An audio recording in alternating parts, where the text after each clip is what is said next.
Hello and welcome to Real Chat with Kat, the podcast dedicated to igniting your entrepreneurial spirit and empowering you to conquer new horizons. In this podcast, we chat with inspiring entrepreneurs on their journey to success through some amazingly insightful and expansive conversations. These episodes thrive on thought-provoking chats where our guests fearlessly explore their path to success, sharing their experiences, failures, and triumphs. No topic is off limits as we deep dive into the talked about and not so talked about pieces it takes to build a business, overcome limiting beliefs, deal with personal struggles, and everything in between that shapes our lives and our businesses. I'm your host, Kat Polsonelli, creator and founder at The Lotus Effect, where we believe that success is not just about strategies and tactics, it's about cultivating a powerful mindset and creating customized business operations that align with you and your true purpose. Whether it's mastering time management, improving productivity, enhancing leadership skills, or simply fostering a growth-oriented mindset, we'll provide you with the tools and strategies to flourish in both your business and personal life. I'm so excited to have you join us today in this episode, so get ready to feel empowered and inspired as we learn together and from one another on how to rise above challenges, break through limitations, and unlock our full potential. Let's dive in. Hello, everyone, and thank you so much for joining me today on this episode. I am so excited to have you all here with me today on this episode of Real Chat with Kat, and I have a fantastic guest for you guys. You are going to love her. So Miss Anneliese Vance, do us a favor and introduce yourself. Tell us who you are, what it is that you do, and what got you into this space. Okay, well, I'm Anneliese Vance. I introduce myself as Mommy CEO. I'm very well known for being family first, so the mommy comes before CEO. So it's not just a cute little thing to me. It's very important to me. Both of my children are walking miracles. I have no idea where this conversation will go, but I very highly prioritize that. I'm the owner of Never Miss a Moment Consulting. And how I got into the space, that was the next question, right? So I'll say what I do after I explain the background is I was in corporate sales of digital marketing for almost 14 years. I had a $2 million book of business, and I was a President's Club winner every year. And then they didn't like that I outperformed everyone by not having a 1980s strategy and did networking. And so they found a loophole. And one day I was on a performance review where I was told that my computer would be shutting off at noon. And so there I was with a six-figure income that just walked out the door, an 8-month-old miracle, almost walking around in my house, of which we had a mortgage. And I went to my husband and was like, well, this is what just happened. About the sickest feeling I've ever had in my life of having to tell him that. And he literally didn't even faze him. And I mean, he obviously had empathy and all of that, but he was like, why don't you start that consulting company you've always talked about? And I had told the HR young lady, I can't remember her name, but I said, I have 70 of my clients in my cell phone, because I had a lot of these clients since 2007, 2009, very long-term relationships. My retention rate was always over 85%. And I said, I'm calling them and telling them I'm no longer with the company. And from that, over time, several have come over, but the first one came the very next day. I got a text of, would you like your first client? And I was like, well, who says no to that? And he's been with us for 3 years. I write about him a lot on LinkedIn because I help him with a lot of different things. But I do 3 things. So we do done-for-you Google ads for dad-owned companies. I'm also a marketing vendor broker. I joke that I'm the eHarmony of marketing vendors because people just seem to get that analogy. And then I'm also a fractional CMO, which is a little harder with 2 young ones. And I should say that I have 2 under 4. Quinn is turning 2 next month, and Lilybeth will be 4 in March. So that is my life. And I was telling you before, like, I literally just hopped on at 1:57 and was like, here I am. I just kind of go from appointment to appointment. I very scheduled, and it all seems to work out somehow. So I love that so much. Yeah. I love that you specify though that mommy comes before CEO. That to me is fantastic, because there are so many people, right, that get into not only a regular job, but in the entrepreneurial space as well, where everybody else goes on the back burner, including themselves. And it's just focused on growing this business. And then people wonder why they're burnt out within the first couple of years that they've done that. I would love to know, how on earth have you handled growing a business and still been able to put the priority of being a mom first? What are some of your tricks of the trade, or the things that are your non-negotiables that have helped you? Yeah. I would say the biggest factor of not losing my mind, and I'll get into some tips, is I very clearly every day know why I'm doing what I'm doing. And I tell this story a lot, but my daughter was a COVID baby. Technically, she was born March 8th. But we were in the NICU with her for a week. And thankfully it was only a week, but we came out March 15th to supposed Armageddon, where, all the, shelves were cleared, and my husband's like, so you're having frozen pizza? And I'm like, I just had a kid, whatever. I don't care. Because that was literally all that was left. And so I was still in corporate at that time. I was on maternity leave for 3 months, but then June to the end of October, when they made their decision, I was still in corporate. So my husband did the 1 and 5 a.m. feedings. I would pump and he would feed her a bottle. And there's this really cute picture that I'll never forget, where he has his chin on the bottle and it's in her mouth. They're having a staring contest. So they are buddies. Like, I mean, I think every dad has a special relationship with his daughter, and every mom has a special relationship with her son, and vice versa. But, those cliches, I think, are very true, but they are truly buddies. Like, he's always taken her on dates.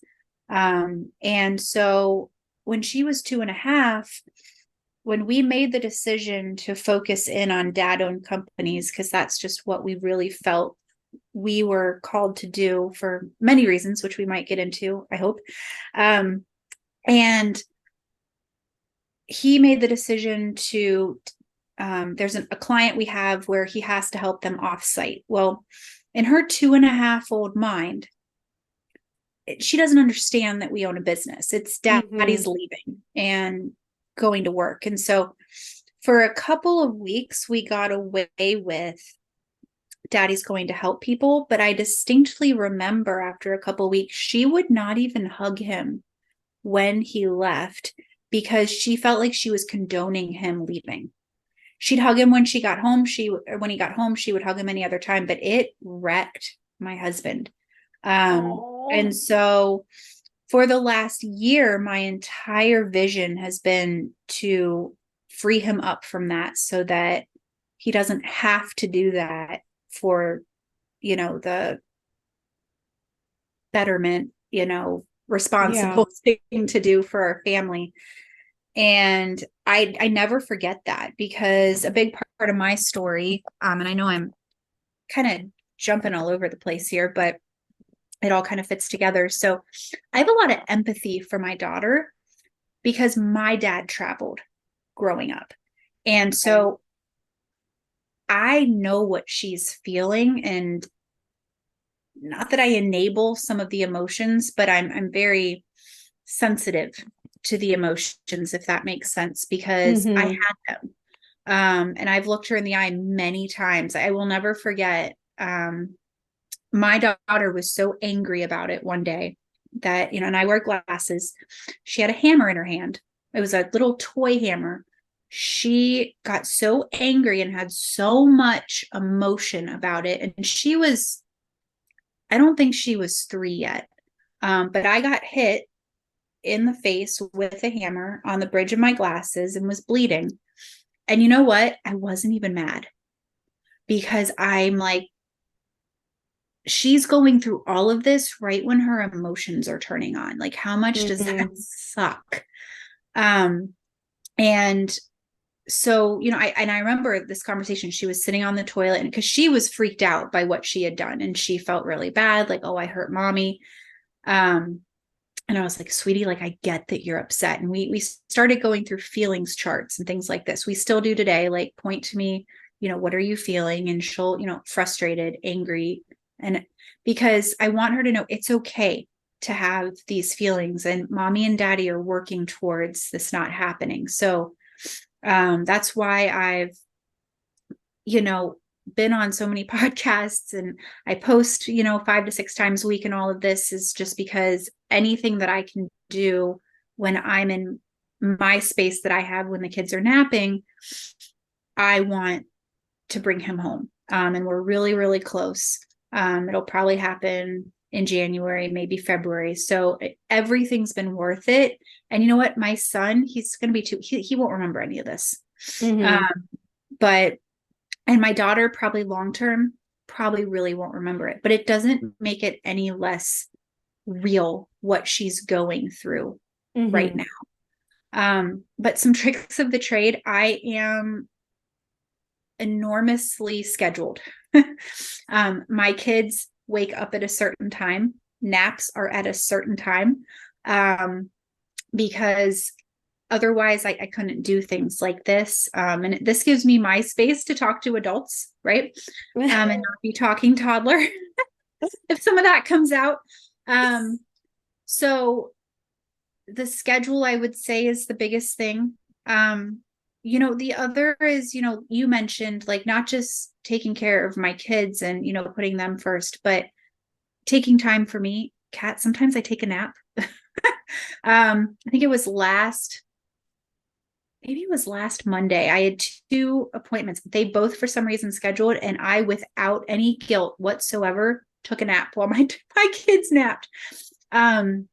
Because you've got to fill yourself up too, right? My word for 2021 and 2022, and I did a workshop on this, and I should figure out how to put it into a video and post it, but it was capacity. And because I always ask my customers, what's your goal, what's your budget? Well, to me, capacity is another word for budget, but it's not just financial. And I think men too, but I think especially women, and I think you and I may have had this conversation,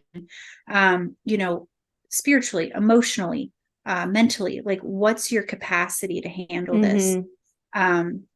And I don't take on more than I can.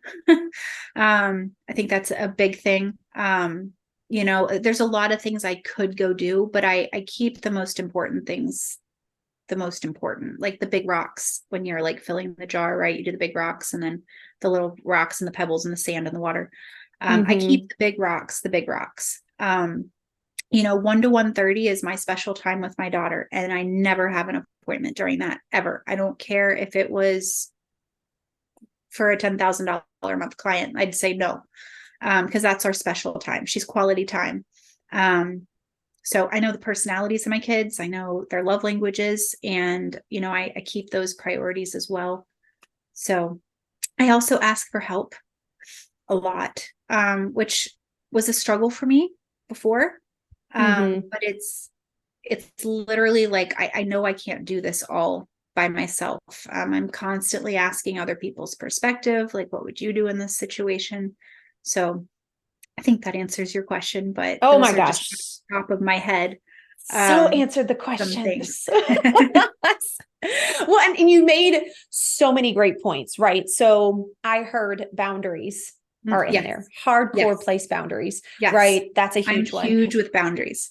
I love that you make that for your family, for your kids, but also for yourself. That is definitely something that women especially, and I know there are some men out there too, but women especially, we feel like we are supposed to help nurture, take care of everyone else. And we always put ourselves on the back burner. And then we wonder why we're burnt out. We wonder why we can't handle things. We wonder why we're screaming at our kids or we're fighting with our spouse. And a lot of it is because of all of that pent up emotion and crap that we dealt with that we still haven't dealt with. And it comes out in those other situations. Right. So I love that that is such a priority for you and that you have no shame and guilt toward that. That is a huge one for people, especially women, when it comes to putting ourselves first, is not having that shame and guilt to, like you said, take a nap. Like crap will get done. I'll get it done when it gets done. But being able to make that a priority, which, like you said, fills your cup, which in the end makes you a better parent, a better spouse, a better employer when you're working with other people. Like it helps you with your clients more because you're not working off of a quarter full of a cup. You are actually being able to give them exactly what they need in that moment wholeheartedly, even if that means putting it off a little bit, right? That is so, that's such a tremendous feat. And I think it helps with emotional stability too, right? Which, I think men struggle with that too, but, women, like, I think it's more maybe prevalently talked about. If I'm hungry and if I'm tired, I'm no different than a toddler. That was actually a big thing we learned with my daughter, is when she got to the point where she couldn't listen, a lot of times it wasn't because she was being bad, she was hungry. And so, I'm the same way. Like, that's why Dustin did the 1 and 5 a.m. feedings, because I wasn't going to be of any use as a mom to her, dealing with, a newborn, without sleep. And I know a lot of, women do. I've been blessed that we've been able to be a team with that. And it's always worked out.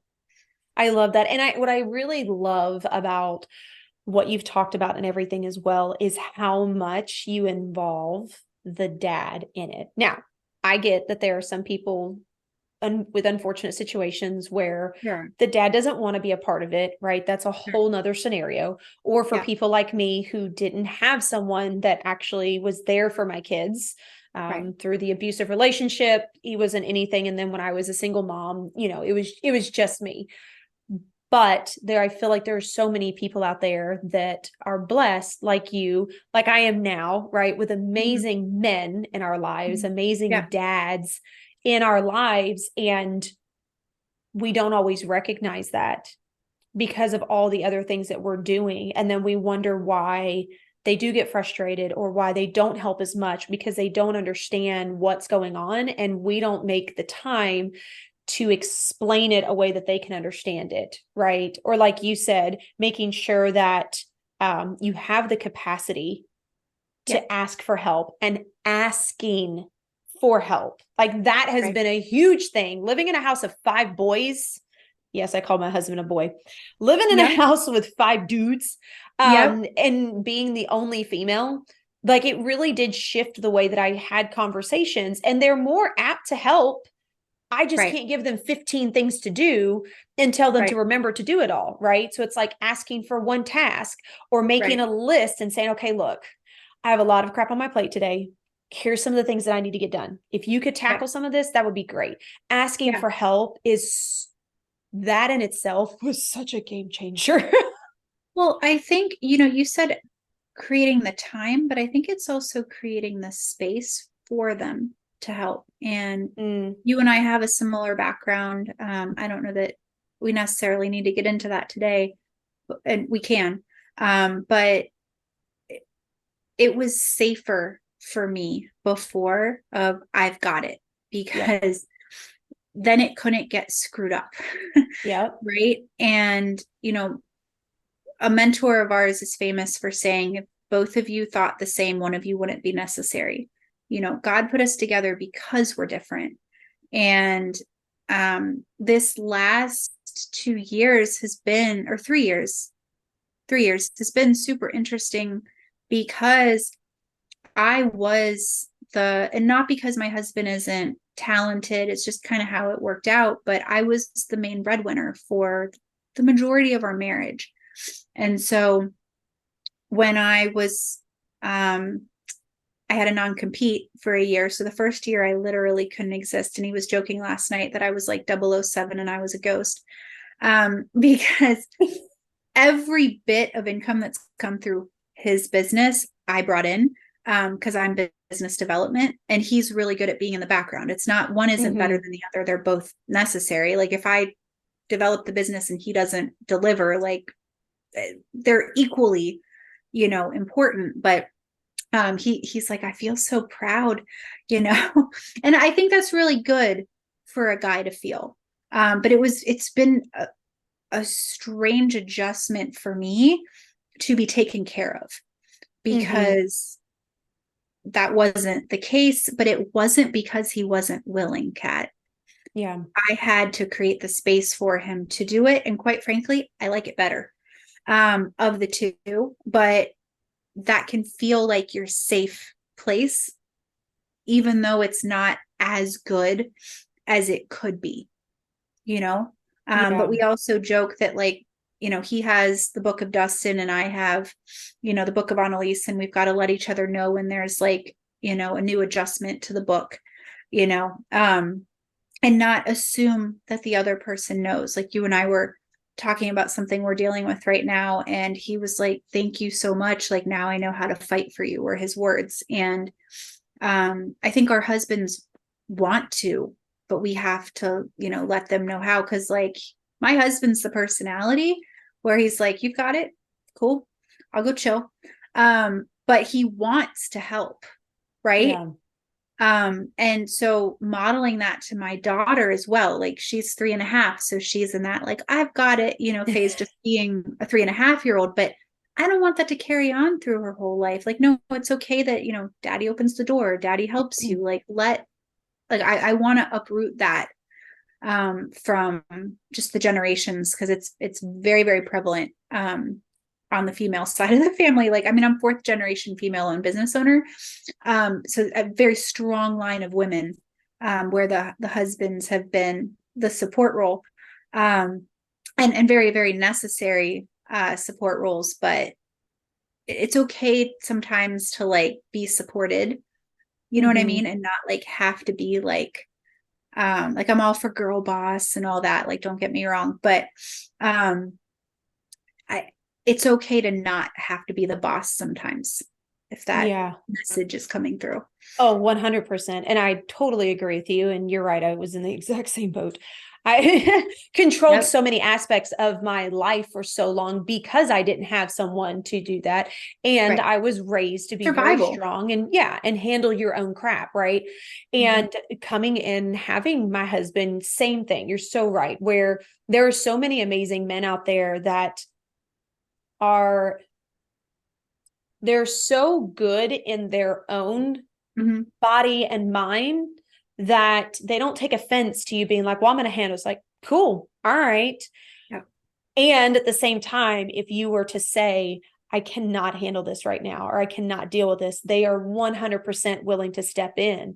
And you're right. I think that there are a lot of us that we are so strong in what we've done, or we've been forced to be in that position so long that it's so easy to just be like, nobody's going to figure out but me. Just, I'm going to do it. And then we create our own demise. We create our own stress. We create our own burnout, when in reality, like you said earlier, asking for help, which is something I really learned to do, especially being in a home for the boys. My boys are 19 and 15. We literally just sat down and had a family meeting on Friday. And it was around, I can't handle this anymore.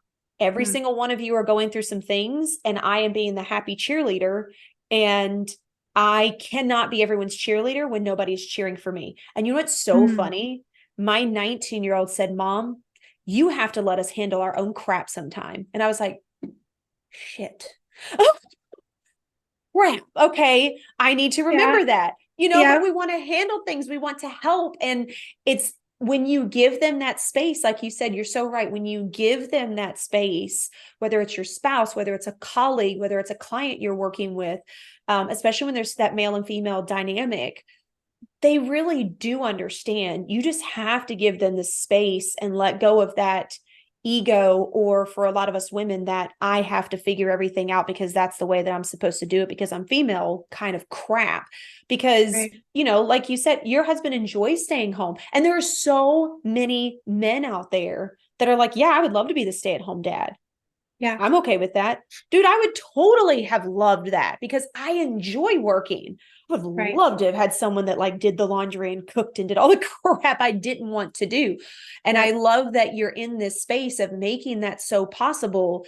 And that is, your niche of people to be able to focus on that because they deserve to have what they want just as much as we deserve. And I'm right Sure. there with you. While I'm all girl boss and everything, there doesn't have to be this male and female role per se. It's just, okay, Right. I want to do this.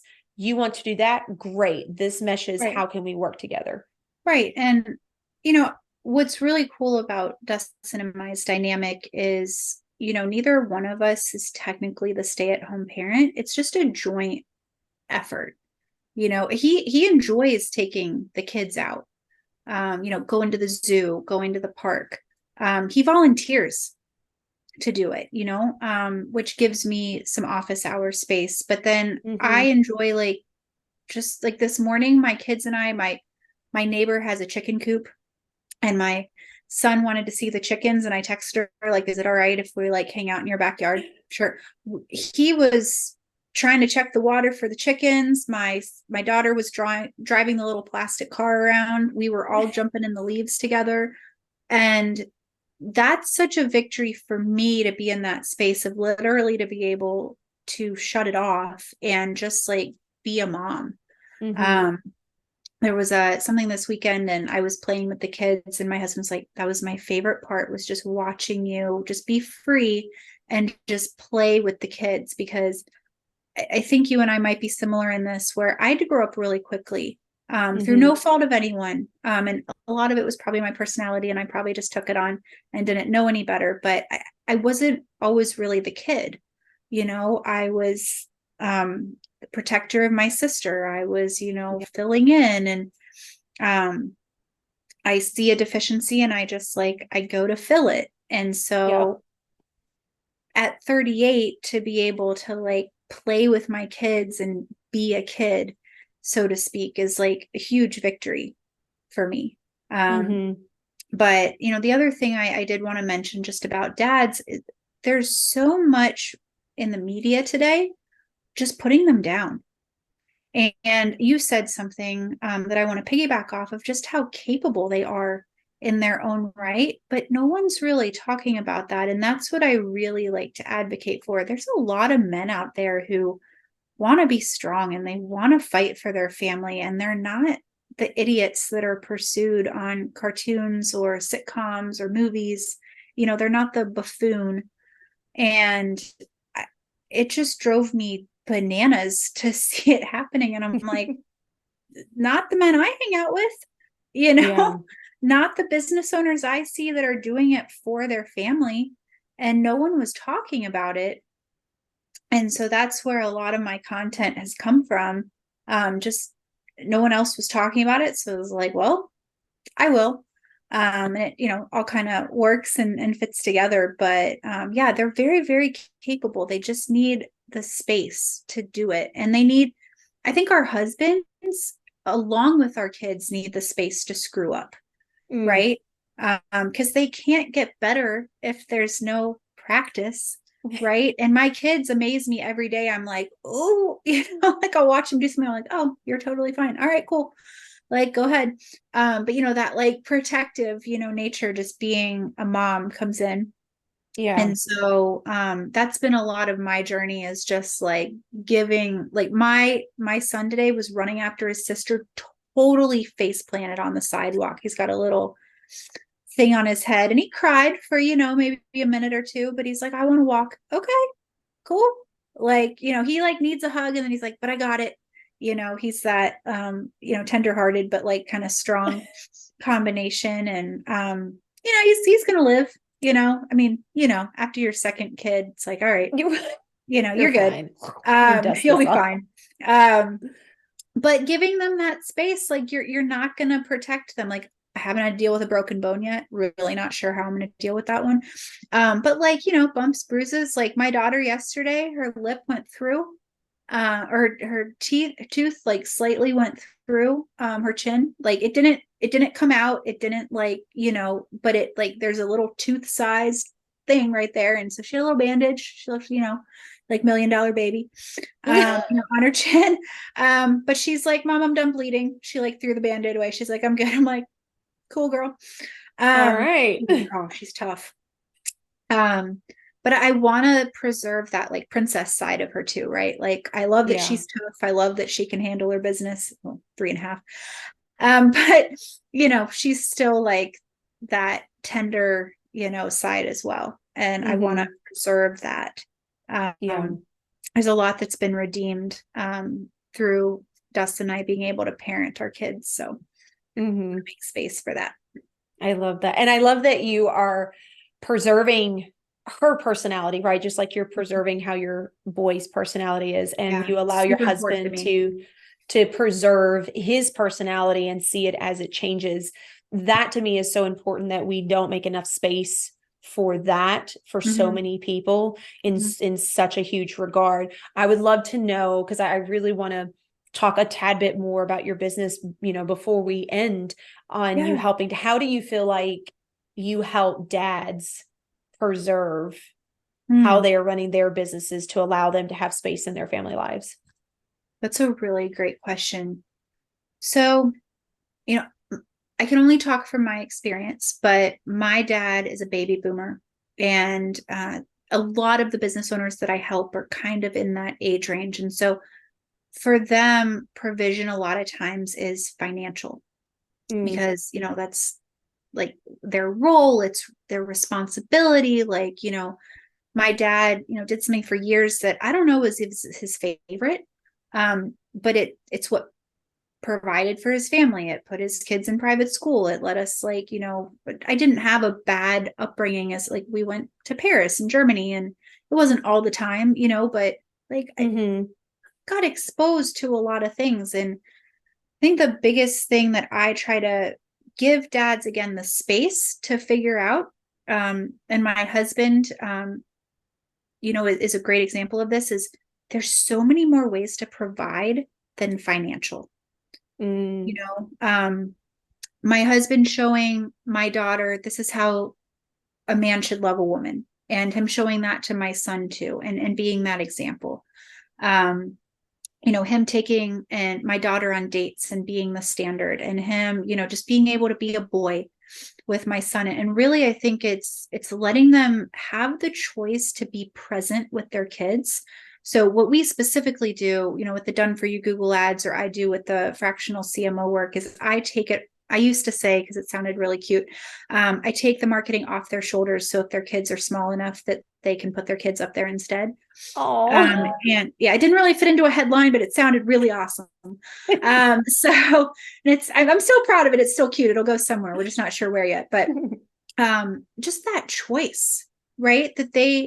Because a lot of families, like if the dad doesn't do something and the mom's, staying home or working, but I mean, and I don't want to paint like a broad brush, but typically, right, they're normally more the breadwinner. They make more of the income. And so if that goes away, it takes away a lot of choices, right? And the dad provides it for everyone else, but they don't always get to participate. And that's what I want to change is, marketing is something that if it's not in your zone of genius, and, some things aren't in my zone of genius, but marketing really is, and advertising and all the metrics and all the just detail stuff that the business owners sit and like bang their head. Like, what is going on? But they're going to figure it out, right? Because it's a necessary part of their business. If they could literally just completely take that out of their head, and know that someone that they trust is handling it. One of the best success stories, and I wrote about this, but my client that was my first one that kind of came over and has been a client of Never Miss a Moment for 3 years. I just sent him a text, just checking in, because I think that's a good thing to do with your clients. And he's like, I was like, how's it going? He's like, Annalise, I have no idea. I'm in South Carolina with my kids, visiting my grandkids. Kat, I've never heard better words in my life. Oh, Because that's what I'm trying to accomplish. He knows I've got it. He trusts that I have it. He'll let me know if something's changed. And we have had to, if you've been following my Tuesday triumphs at all over the last like kind of 3 weeks, I've been telling that story.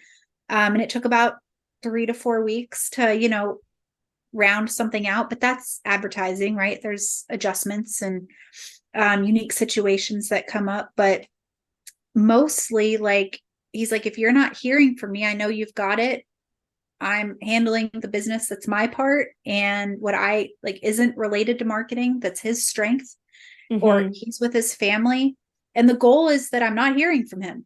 Right. And that he doesn't have to call me and constantly be on it, but freeing them up from having to deal with it is really what the goal is. And then they can make their choice of what they want to do. But a lot of people, they just don't even have the choice. yeah. And so that's what I really try to provide. I love that so much. I think that so many times we get so caught up in what it is that we are doing or how we think that we need to run all the things. And it's so hard to trust other people to do it, that it goes back to putting that extra burden on ourselves for the fear that something may fall through. So I love that you create the space and take over those pieces, and then they can freely choose what they want to do, which is what a lot of people want to do when they get in business, right? Which is have a business, help people, but still have the freedom as well. And I think a lot of people are missing that freedom part because they're so focused on building the business, but maintaining all of that control. Right. Well, and a lot of the service-based companies that we help, I mean, there's a couple that don't fit into that, but most of ours are B2C service-based family-owned companies. They got into business because they were good at the trade and they were like, I can do this and I can do this for my family. And I don't have to do the work to build someone else's family empire. I can do it for myself. But they didn't know marketing. And marketing's changed. I mean, I've been in that. I mean, I actually started selling ads in the phone book, believe it or not, in 2007. Thank God that's not what I did forever. But in 2008, got Google certified. And then 2010, I think, was the Microsoft certification. Facebook was 2014. So it's changed so much. And it's changed so much even in the last 3 years that I've owned my company. I mean, Google put out an update in 2023 that if you didn't have someone managing what you're doing, I'm not like saying that to toot my own horn, but like you need someone, whether it's us or someone else, to help you, because it's not something you want to have on autopilot. It's dangerous. And I've written a lot about this too. It is dangerous to have it on autopilot. And so if you're coming in now trying to figure out advertising or marketing, it's like drinking from a fire hose. Plus run a business, plus, try and be there for your family and all the different hats that people wear. It's a lot. And so if I can just take that one piece off of their shoulders that they don't have to worry about, and they can, not be there. There's a client of ours, and we'll, on our way to Kroger, which you have Kroger's down in Tennessee? Okay. So like on our way to Kroger, we'll drive by sometimes and it'll be 6:30, 7:00 at night. His car will be in the parking lot. And I'm just like, like go home and see your daughters. Like, and I think some guys, like, they're doing it for all the right reasons. They really are. But they're still missing it. Like they just don't know better. Right. Because it's just what they've always done. And they just don't know that there's another way. And not to be cheesy, but kind of like the Matrix, like red pill, blue pill, like there's another way to handle this. I think it's a relevant, hopefully not too dating myself example. I mean, I got it, but Matrix would be dating yourself, right? But it's, there's other ways to do it, and it is through collaboration and letting other people take things off of your plate. And we do Mm-hmm. that for what we do. We do the Google ads in-house. I do, the fractional CMO work, but everything else, and I won't list names here, but you know who you are if you happen to hear this, like that's the marketing vendor broker side of anything anyone needs. I have a pseudo agency because I can refer you not to an employee that works for me that might be here today, gone tomorrow, but another business owner that is doing it for their family. And so I get to affect other families by referring, because Google Ads is just one piece. I talked to a gentleman on Friday and I was honest with him. I said, look, I don't know that this is the best strategy for you. And I told him why. I said, however, I know someone who does Instagram and I think that'd be perfect for you. Now, whether he moves forward, but I think it also takes the pressure off, because a lot of businesses, right, they sell one product. Mm-hmm. And so you can try and put a square peg into a round hole sometimes. I don't have to.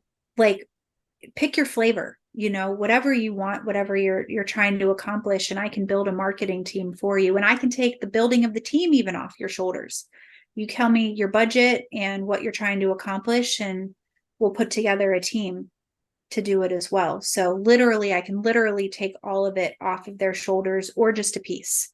It just really depends on what's best for them. Which is amazing, right? Because that is such a huge chunk, even just in the marketing department, to be able to do that. And you're so right. Collaboration is such a game changer in running your business, and realizing, and realizing where your strengths are. And when you know that something is not going to work for someone, knowing who you can send them to, that's helping people, not trying to keep everyone for yourself. And then you screw them up because you knew in the beginning, it probably should have been the one to handle it. Right. And you can want to, right. To like hold on to that part of the income for your family. And it's understandable, but it gives me so much peace to know that I'm going to refer this to someone else. I'm still going to get a piece of it for the referral, but then I can go be with my kids. Like, those are the best customers I have, are the vendors that pay me every month. And I'm like, sweet. But my customers are getting people that it's their zone of genius to handle that, because I want to do what's best for my clients too. And I can do so much more sticking with what I'm good at than trying to, figure that out, spend all that time, probably lose money in the process, honestly, versus just take a piece and then help another family. And then, make sure it's handled by someone who knows what they're doing. Yeah, 100%. Well, Anneliese, I cannot thank you enough for this conversation. Like, this has been so much fun. And I feel like this is such an amazing perspective for someone to have in how they're helping families, and really being able to put the dads first for those that really do want to be able to spend time with their families, and creating that space for them. So as we come to a close, one of the things I always ask all of my guests is, do you happen to have a quote or a piece of advice you'd like to leave the audience with? Oh, I should have known this was coming. A quote. Well, I like lots of quotes, but the one that just popped into my head is, the way that you do one thing is the way that you do everything. And so if you're not doing something so well, like, that might be in other areas, like kind of seeping into there. And if you are doing things really well, that's probably seeping in as well. But to me, it really comes down to just excellence and character. Like, even if you're doing something really, really seemingly insignificant, if you don't handle that with excellence, and I'll give you of course, it's going to be a kid example. So my daughter's riding her tricycle, and the house we live on, it goes up to like a slight incline, right? For us, riding a bike, it'd be no big deal, but for a 3-year-old, it's kind of like a huge deal. So I was explaining to her, hey, we're going to be going up an incline, and then when you get up to the stop sign, we'll turn around, and it'll be downhill, so it'll be easier. Well, she, like, maybe 3/4 of the way was like, I'm done. And I said, no. I said, get back on your bike. I said, Vance's finish. And I helped push her up, and she pedaled all the way. I mean, she wasn't like at 3.5 going to have the character of like, oh yes, Vance is finished, but like she knew mommy was serious. And even though it was a little thing like riding a bike, you know, I don't want her to think it's okay. Well, when it gets hard, it's okay to stop. And so it's the way she does that is how she'll do, you know, other things. You know, there's bribery too. Like we were raking the leaves and I knew I had salted caramel keto ice cream inside, and you know, so I'm not eating the whole thing by myself, right? And we were raking leaves and she had this little bucket and she was putting leaves into it and she was carrying them over to the pile, and I was like, cool. And she's like, Mom, this is such hard work. I was like, I know, right? And you know, she's like, can I just stop? And I said, yeah, like you can, but you know, you're not going to get your treat. She goes, all right. She goes, I'll do it. Well, there was a few leaves back and I demonstrated to her, and I was like, it was hilarious. I was like carrying them in my arms while I just was done raking.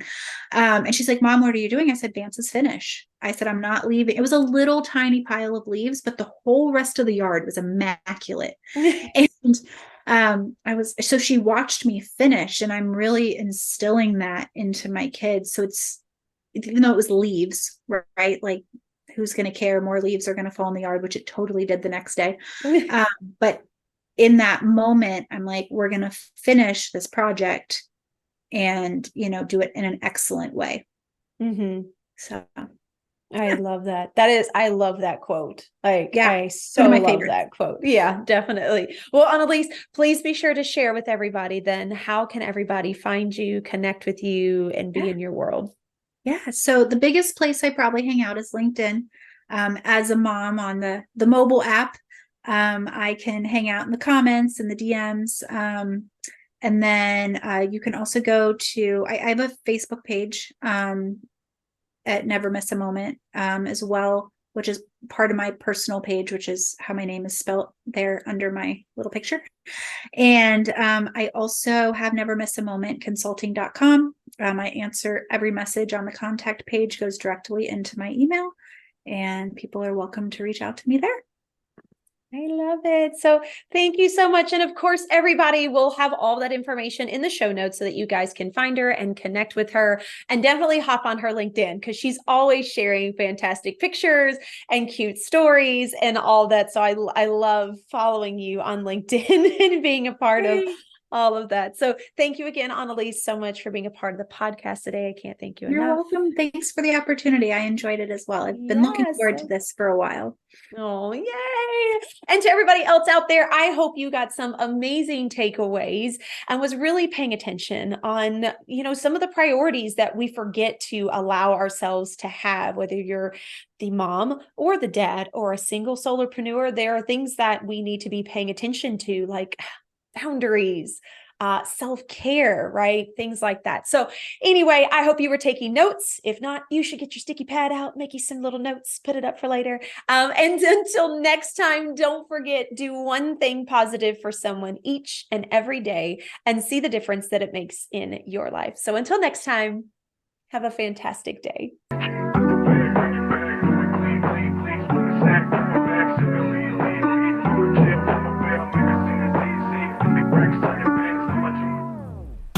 Hello again, and thank you so much for being a part of the podcast today.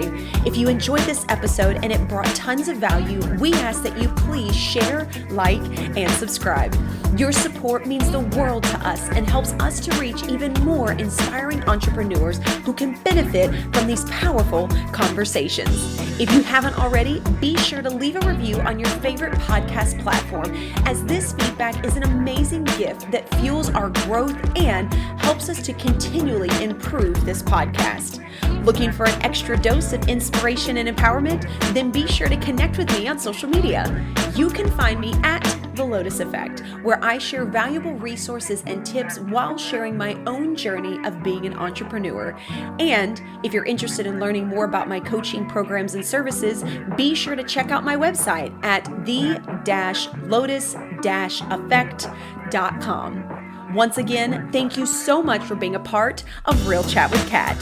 Your presence and support makes all the difference. Remember, whether you find yourself in the depths of the mud or on the path of growth, We all have a unique journey, and just like the lotus, some of us start in the dirtiest of mud, yet as we rise and grow, we blossom into something beautiful, unique, and truly one of a kind. To all of my visionaries out there, keep rising and growing as you create your own lotus effect.